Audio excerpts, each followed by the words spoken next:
En décembre 2022, j'ai contracté une névralgie faciale.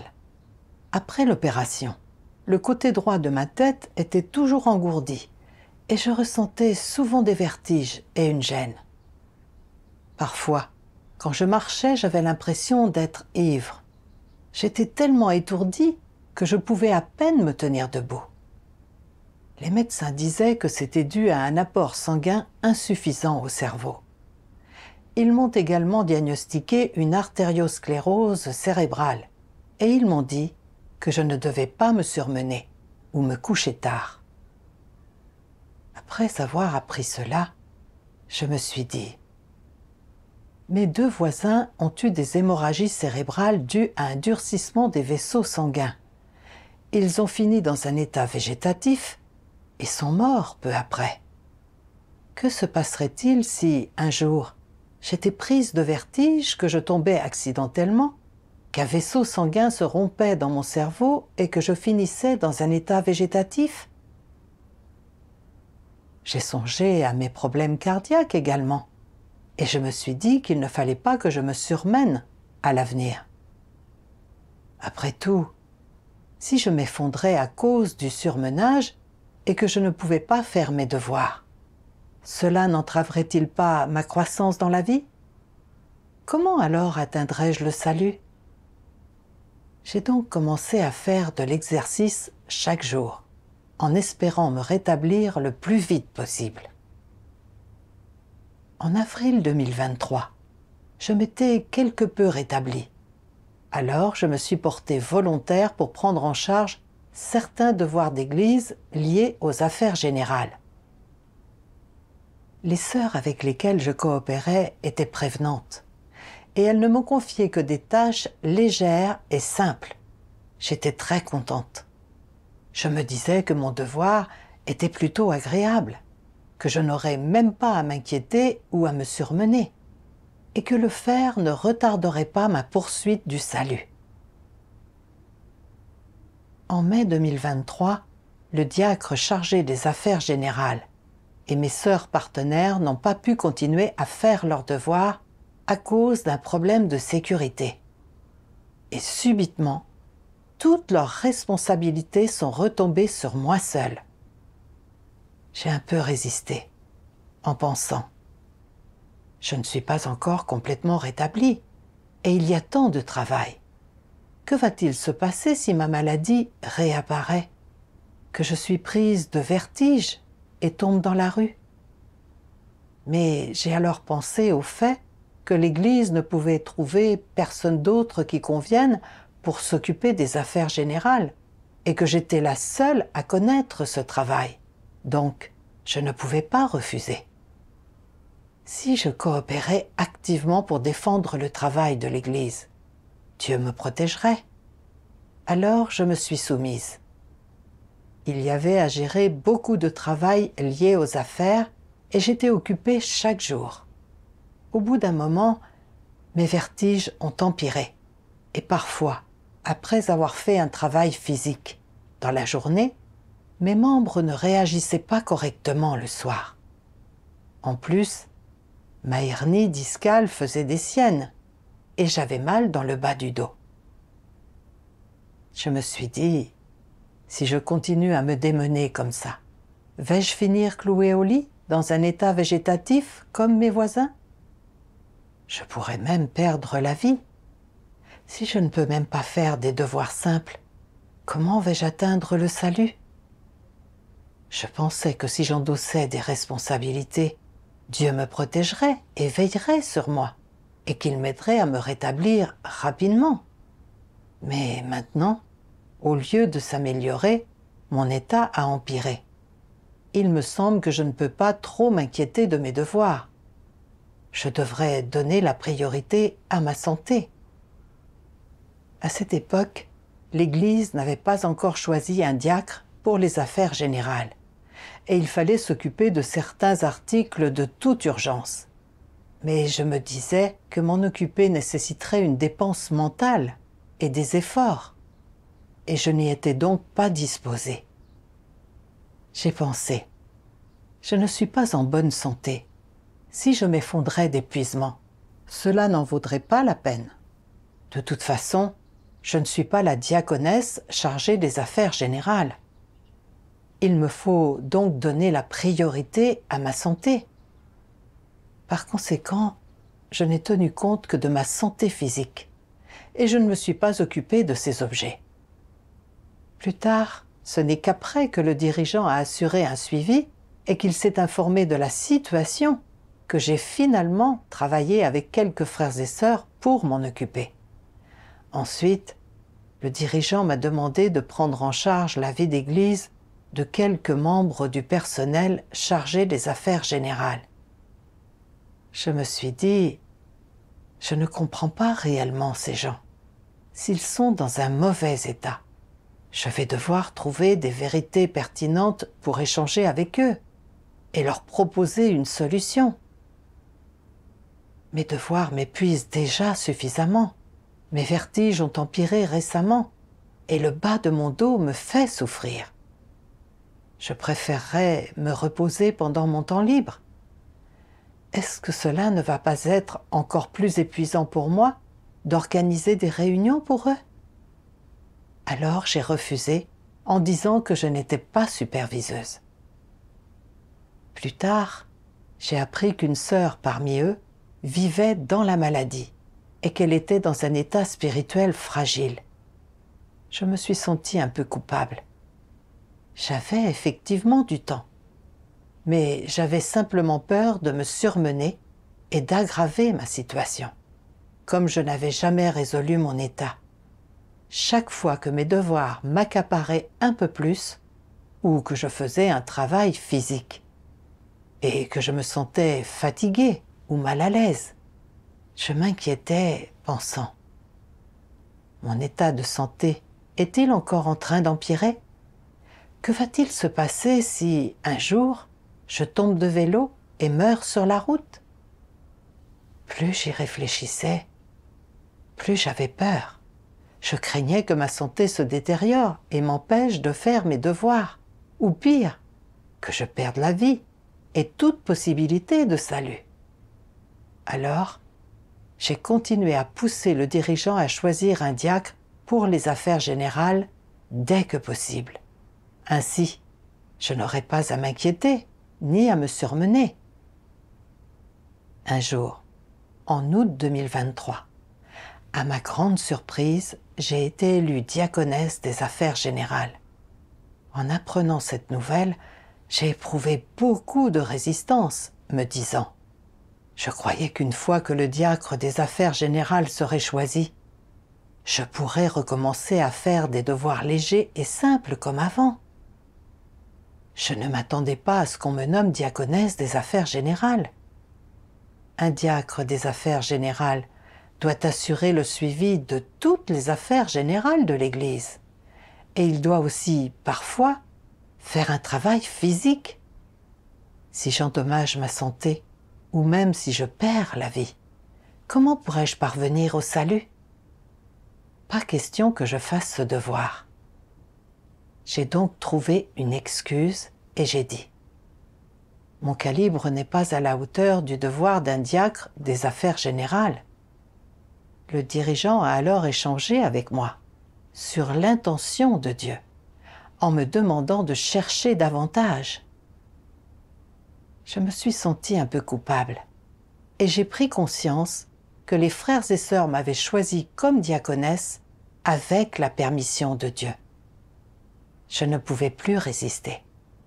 Alors j'ai prié Dieu et j'ai accepté ce devoir pour le moment.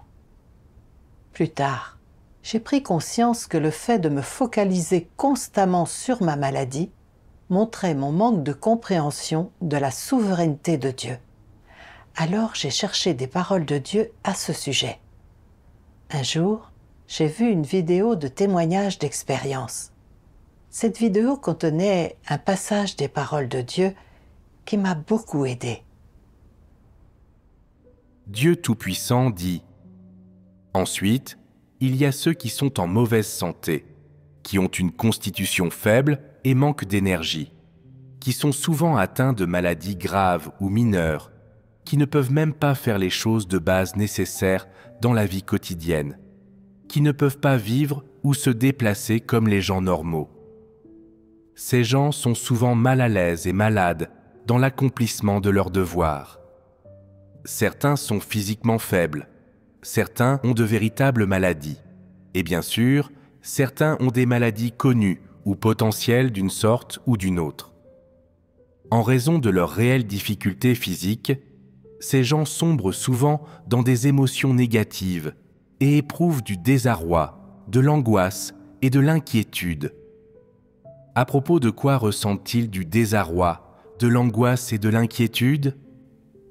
Ils craignent que leur santé se détériore de plus en plus s'ils continuent à accomplir leurs devoirs ainsi, en se dépensant et en courant en tous sens pour Dieu ainsi, et en se sentant toujours aussi fatigués. Lorsqu'ils atteindront 40 ou 50 ans, ne seront-ils pas alités ? Ces inquiétudes tiennent-elles ? Quelqu'un pourrait-il proposer une manière concrète de résoudre ce problème ? Qui en assumera la responsabilité ? Qui en sera le garant ? Les personnes en mauvaise santé et physiquement inaptes éprouvent du désarroi, de l'angoisse et de l'inquiétude à propos de telles choses. Souvent, les gens atteints d'une maladie se disent « Oh, je suis déterminé à bien accomplir mon devoir, mais j'ai cette maladie. Je demande à Dieu de me protéger du mal, et avec la protection de Dieu, je n'ai pas besoin d'avoir peur. Mais si je suis épuisé dans l'accomplissement de mes devoirs, mon état ne va-t-il pas s'aggraver ? Que ferais-je si mon état s'aggrave vraiment ? Si je dois être hospitalisé pour subir une opération, je n'ai pas d'argent pour la payer. Donc, si je n'emprunte pas d'argent pour payer mon traitement, mon état ne va-t-il pas empirer encore ? Et si cela devient vraiment grave, est-ce que je ne vais pas mourir ? Une telle mort pourrait-elle être considérée comme une mort normale ? Si je meurs réellement, Dieu se souviendra-t-il des devoirs que j'ai accomplis ? Serais-je considéré comme ayant fait de bonnes actions ? Obtiendrai-je le salut ? Il y en a aussi qui savent qu'ils sont malades, c'est-à-dire qu'ils savent qu'ils ont une vraie maladie. Par exemple, une maladie de l'estomac, des douleurs dans le bas du dos et dans les jambes, de l'arthrite, des rhumatismes, ou bien une maladie de peau, une maladie gynécologique, une maladie du foie, de l'hypertension, une maladie cardiaque, etc. Ils se demandent « Si je continue à accomplir mon devoir, la maison de Dieu paiera-t-elle le traitement de ma maladie ? Si ma maladie empire et affecte l'accomplissement de mon devoir, Dieu me guérira-t-il ?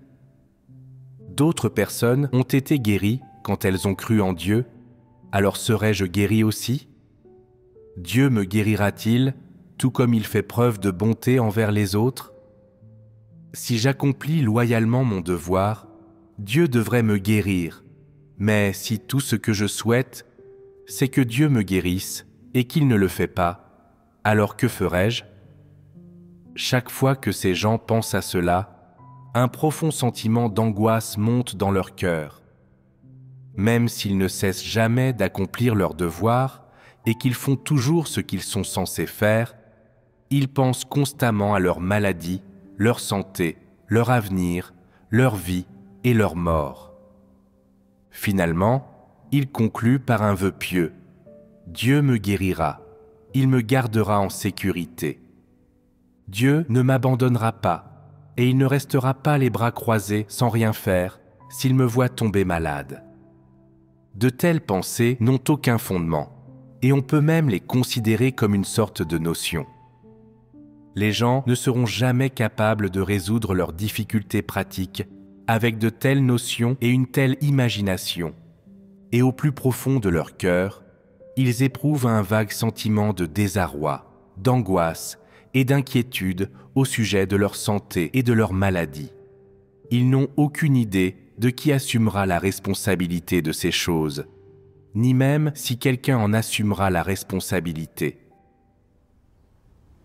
En me comparant à ces paroles de Dieu, j'ai vu que j'étais exactement le genre de personne que Dieu décrit. Quand mon opération m'avait laissée physiquement affaiblie et extrêmement sujette à des vertiges, et depuis qu'on m'avait diagnostiqué une irrigation sanguine cérébrale insuffisante et une légère artériosclérose cérébrale, j'avais constamment vécu dans le désarroi et l'angoisse. J'avais sans cesse redouté que mon état de santé empire, que je reste paralysée, clouée au lit et incapable de faire mes devoirs, ce qui m'aurait valu de perdre ma chance de salut. En particulier, quand j'avais commencé à faire mon devoir lié aux affaires de l'Église, ma santé avait empiré au lieu de s'améliorer. Je m'étais inquiétée que le surmenage en faisant mes devoirs puisse m'amener un jour à m'effondrer et à finir dans un état végétatif. Je n'avais donc pas voulu faire de tâches qui nécessitaient un effort et de l'attention. J'avais simplement voulu garder mes forces et me reposer davantage. Je n'avais même pas voulu m'occuper des articles liés à l'Église. Et j'avais même été réticente à organiser des réunions pour les frères et sœurs, de peur de m'épuiser. De ce fait, je n'avais pas pu résoudre l'état d'une sœur à temps, ce qui avait retardé son entrée dans la vie. Dans mon devoir, je pensais constamment à mon corps et je voulais faire le moins d'efforts possible pour protéger ma santé. Je n'avais pas le moindre sens du fardeau vis-à-vis de mon devoir. Quand on m'avait choisie comme diaconesse des affaires générales, j'avais encore plus été inquiète de m'épuiser et de tomber malade, ce qui m'aurait fait perdre toute chance de salut. Et je m'étais sentie résistante. Je m'étais même livrée à la fourberie en affirmant que je n'étais pas qualifiée pour faire ce devoir, en raison de mon calibre médiocre. En réalité, que ma maladie empire ou non, que je vive ou que je meure, tout cela était entre les mains de Dieu. Mais j'avais vécu dans l'angoisse et le désarroi. J'avais essayé de protéger mon corps en comptant sur mes propres moyens. Je ne faisais pas confiance à la souveraineté de Dieu et j'agissais exactement comme une incrédule. Me rendant compte de cela, j'ai été prête à remettre ma santé entre les mains de Dieu et à chercher la vérité pour résoudre mes problèmes. Ensuite, j'ai lu ce passage des paroles de Dieu. Dieu Tout-Puissant dit « Lorsque Dieu fait en sorte que quelqu'un contracte une maladie, qu'elle soit grave ou mineure, son but n'est pas de te faire ressentir les tenants et les aboutissants de la maladie, le mal que la maladie te fait, les désagréments et les difficultés que la maladie te cause, et la profusion de sentiments qu'elle te fait ressentir. Son but n'est pas que tu ressentes la maladie en étant malade. Son but est plutôt que tu tires les leçons de la maladie, que tu apprennes à saisir les intentions de Dieu, que tu connaisses les tempéraments corrompus que tu révèles et les mauvaises attitudes que tu adoptes envers Dieu lorsque tu es malade, et que tu apprennes comment te soumettre à la souveraineté et aux arrangements de Dieu, afin que tu puisses parvenir à une véritable soumission à Dieu et être capable de rester ferme dans ton témoignage.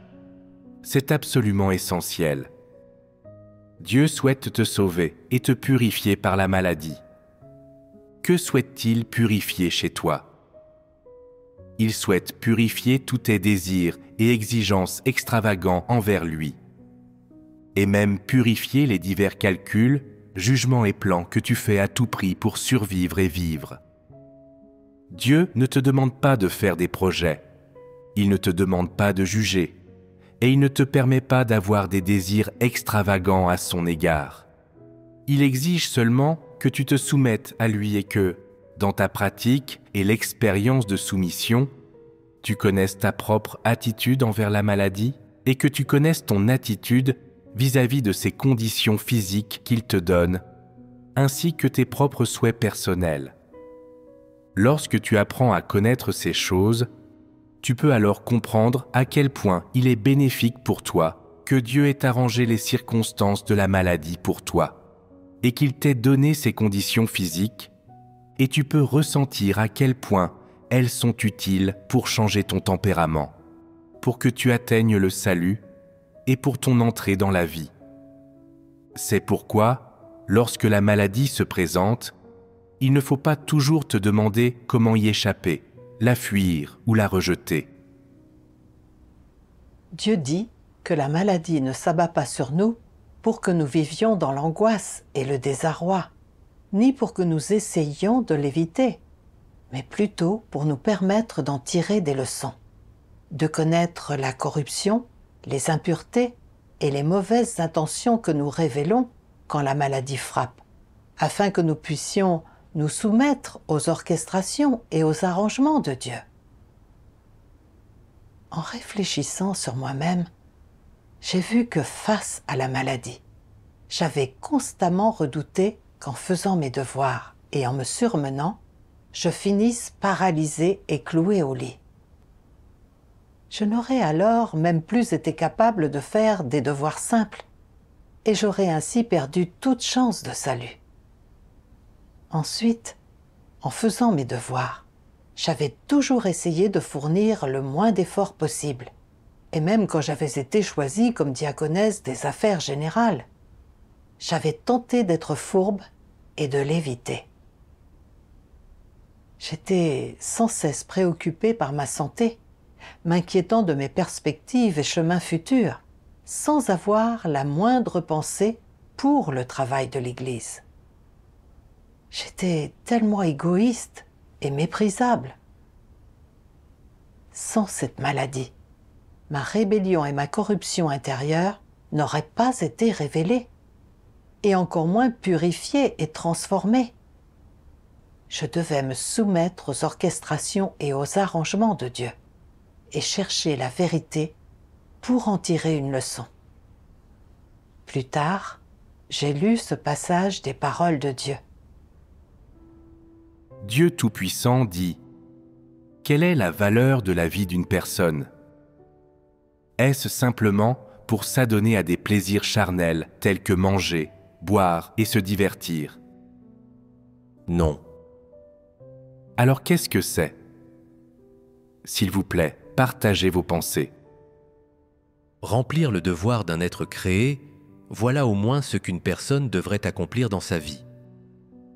C'est exact. Dites-moi, si les actions et les pensées quotidiennes d'une personne tout au long de sa vie sont uniquement axées sur la prévention de la maladie et de la mort, sur le maintien de son corps en bonne santé et exempt de maladie, et sur la recherche de la longévité, est-ce la valeur que devrait avoir la vie d'une personne ? Ce n'est pas la valeur que devrait avoir la vie d'une personne. Lorsqu'une personne vient au monde, ce n'est pas pour le plaisir de la chair, ni pour manger, boire et s'amuser.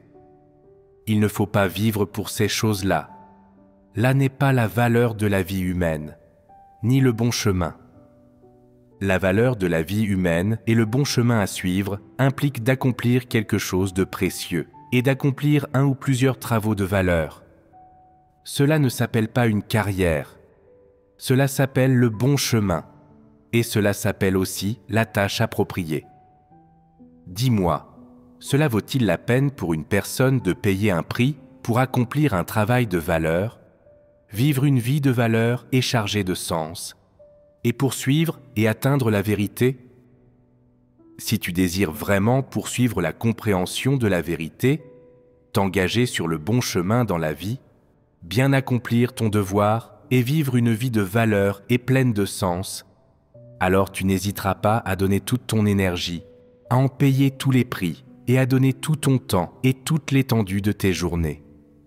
Si tu souffres un peu de maladie pendant cette période, cela n'aura pas d'importance, cela ne t'écrasera pas.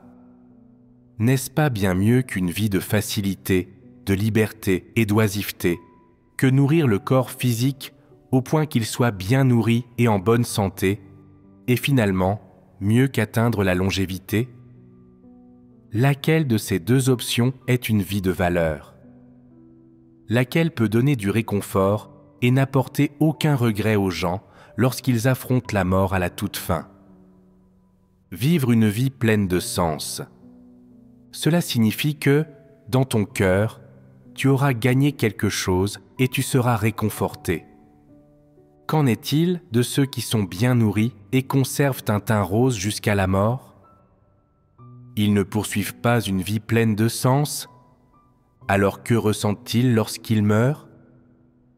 Comme s'ils avaient vécu en vain. Ces trois mots sont incisifs. Vivre en vain. Après avoir lu ces paroles de Dieu, j'ai compris qu'être capable de croire en Dieu, de le suivre et de faire le devoir d'un être créé dans cette vie, de bien le faire et de gagner ainsi l'approbation du Créateur, était significatif et précieux, même si cela impliquait souffrance et épuisement. Si je ne parvenais pas à faire mon devoir sérieusement et que je ne recherchais que le confort physique, même si je préservais ma santé et vivais jusqu'à un âge avancé, j'aurais vécu une vie pour rien, sans aucune valeur ni sens. Que je puisse faire le devoir d'une diaconesse des affaires générales était l'exaltation de Dieu à mon égard, même si cela pouvait parfois impliquer de l'inquiétude et de l'épuisement. Si j'étais capable de bien faire mon devoir et de protéger correctement les articles de l'Église, conformément aux principes, et de m'assurer que les offrandes et les livres de parole de Dieu étaient préservés sans subir aucune perte, alors mon cœur serait en paix et serein. En revanche, si je m'attachais uniquement à préserver ma santé et rechignais à faire toute tâche nécessitant réflexion et effort, alors, même si je réussissais à préserver ma santé, si je ne parvenais pas à bien faire mon devoir et nuisais aux intérêts de l'Église, et laissais dans mon sillage transgression et souillure devant Dieu, au bout du compte, je serais seulement détesté et abandonné par Dieu, et je perdrais toute chance de salut. Comprenant les intentions de Dieu, je ne voulais plus vivre comme je l'avais fait auparavant. Je voulais faire mon devoir correctement pour satisfaire Dieu.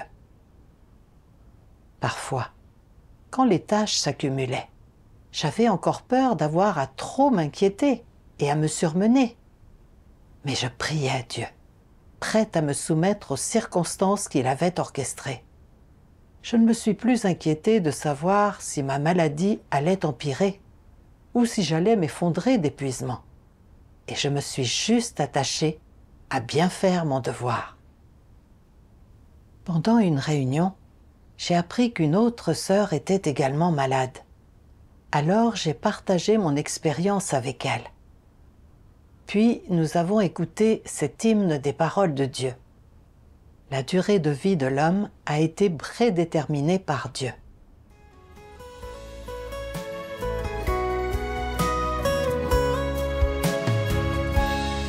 Quand les gens souffrent d'une maladie, ils peuvent se présenter souvent devant Dieu et s'assurer de faire ce qu'ils devraient faire avec prudence et circonspection et traiter leurs devoirs avec davantage de soin et de diligence que les autres. En ce qui concerne les gens, il s'agit là d'une protection et non de chaîne.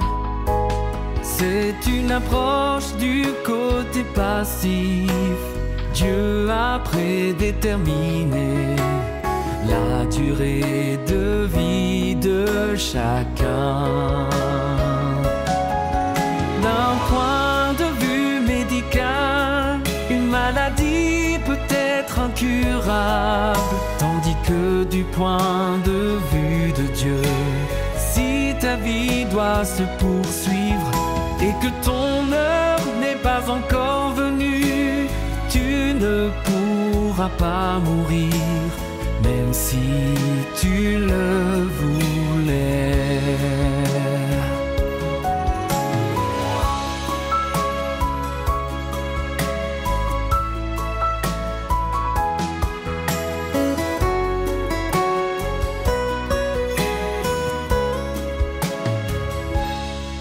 Si Dieu t'a donné un mandat et que ta mission n'est pas terminée,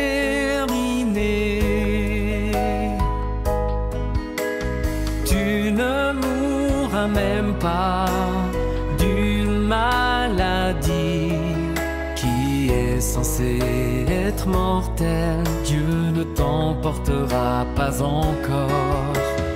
Même si tu ne pries pas et ne cherches pas la vérité, ou que tu ne t'occupes pas de traiter ta maladie, ou même si tu diffères ton traitement, tu ne mourras pas. Particulièrement vrai pour ceux qui ont reçu un mandat de Dieu, tant que leur mission n'est pas encore achevée. Quelle que soit la maladie qui les frappe, ils ne mourront certainement pas tout de suite.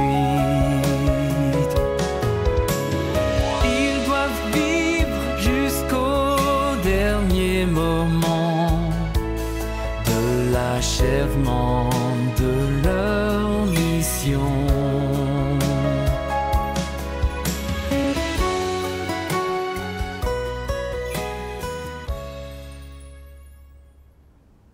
Grâce aux paroles de Dieu, j'ai compris que la durée de la vie humaine est entre les mains de Dieu et que la vie et la mort sont prédéterminées par Dieu.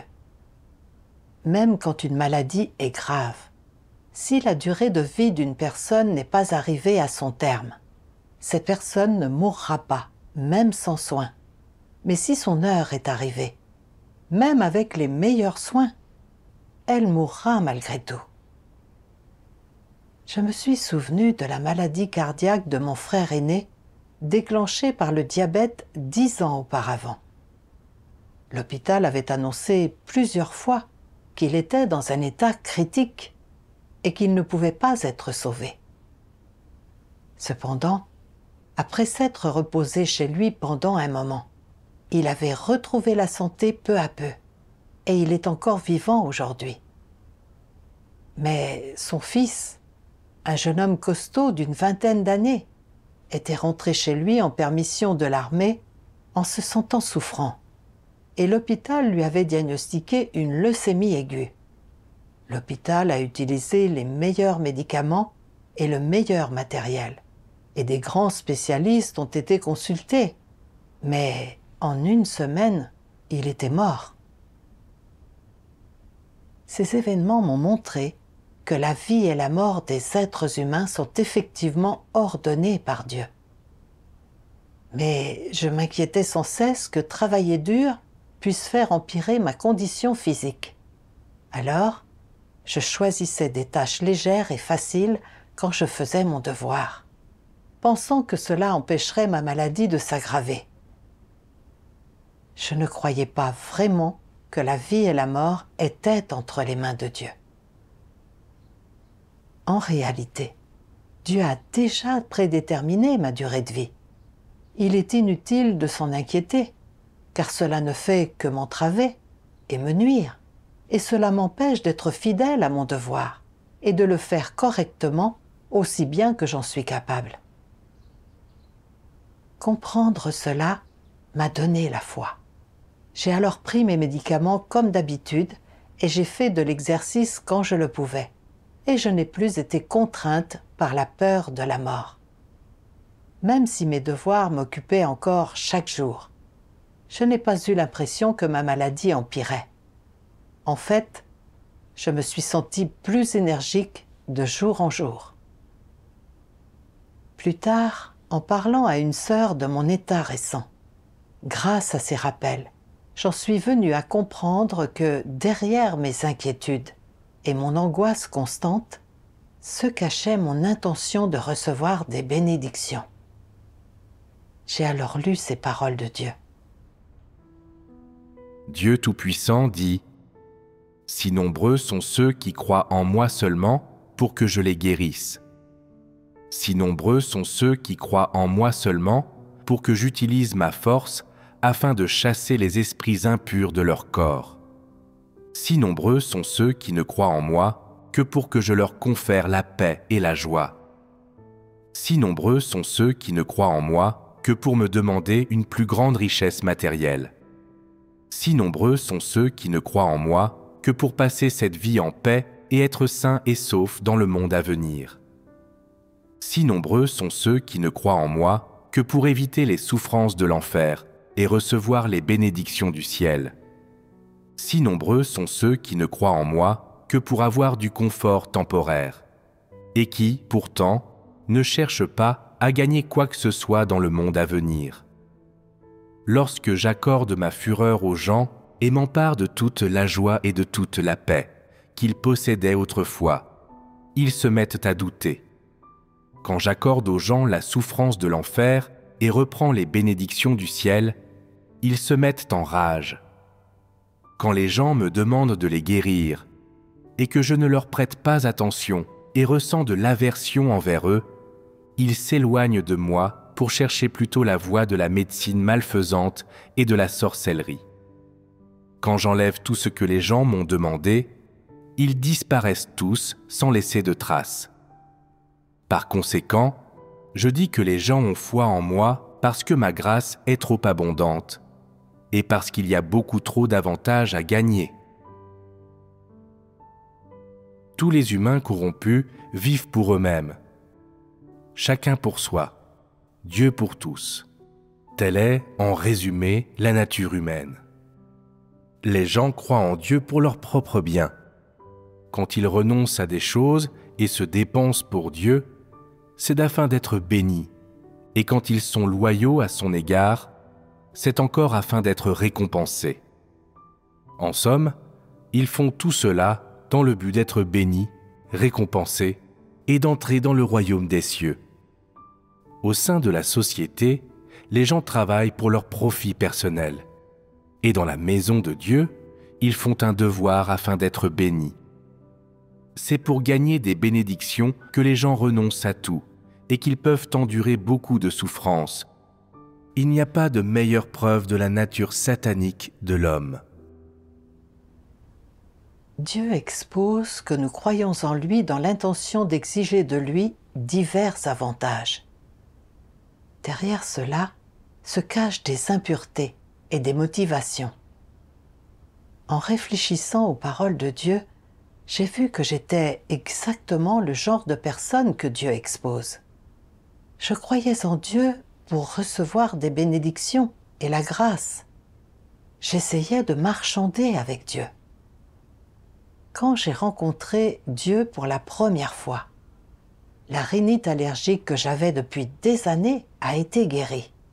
Alors, j'ai considéré Dieu comme un guérisseur tout-puissant, qui n'était pas seulement capable de soigner les maladies, mais qui nous permettait aussi d'éviter le désastre, d'être sauvés et de survivre. J'étais donc disposée à faire mon devoir assidûment. Après cette chirurgie cérébrale, j'avais eu peur de ne pas pouvoir faire mes devoirs et de ne pas être sauvée. Alors je m'étais portée volontaire pour assumer des devoirs, malgré ma faiblesse. Je m'étais dit que tant que je pourrais faire mon devoir, il y aurait un espoir de salut. Quand le diacre des affaires générales et mes sœurs partenaires avaient eu des problèmes de sécurité et avaient dû se cacher, j'aurais dû donner la priorité aux intérêts de l'Église et j'aurais dû assumer les devoirs liés aux affaires générales que j'étais capable de gérer. Mais j'avais eu peur que le surmenage me rende incapable de continuer à faire mes devoirs. et de perdre ainsi toute chance de salut. Alors, je n'avais pas voulu coopérer. Même quand j'avais repris à contre-cœur le travail des affaires générales, cela avait été dans l'espoir que Dieu me protège et me guérisse plus vite. Par la suite, non seulement ma maladie ne s'était pas améliorée, mais elle avait empiré. Alors, je n'avais plus voulu payer un prix et j'étais devenue passive dans mon devoir. En incidant souvent, le dirigeant a trouvé rapidement un diacre des affaires générales pour que je puisse retourner à un devoir facile. J'ai vu que ma croyance en Dieu consistait entièrement à rechercher sa grâce et ses bénédictions. Je voulais toujours recevoir plus que ce que je donnais. Et je ne me demandais pas comment bien faire mon devoir et tenir compte des intentions de Dieu. Ma nature était tellement égoïste et méprisable. Je ne croyais en Dieu que pour gagner des bénédictions et la paix. Faire des devoirs est la responsabilité d'un être créé. Mais je croyais simplement en Dieu pour me servir de mes devoirs afin de gagner le salut et de survivre. Avoir ce genre de foi, c'est tenter de tromper et de manipuler Dieu. Je n'avais pas du tout un cœur qui craint Dieu. Un tel comportement est haï et détesté par Dieu. Dieu m'avait donné l'occasion de faire mon devoir. Je devais donc tenir compte des intentions de Dieu, assumer mes responsabilités du mieux possible. Quelle que soit l'issue ou la destination que Dieu me réserve, ou quelle que soit ma condition physique, je ne souhaite plus marchander avec Dieu. Je souhaite seulement mener à bien mon devoir en tant qu'être créé. Par le biais de cette maladie, j'ai vu le salut de Dieu à mon égard. Dieu a utilisé cette maladie pour m'amener à chercher la vérité, me permettant d'avoir une certaine compréhension de mon tempérament corrompu. C'était vraiment une bénédiction déguisée.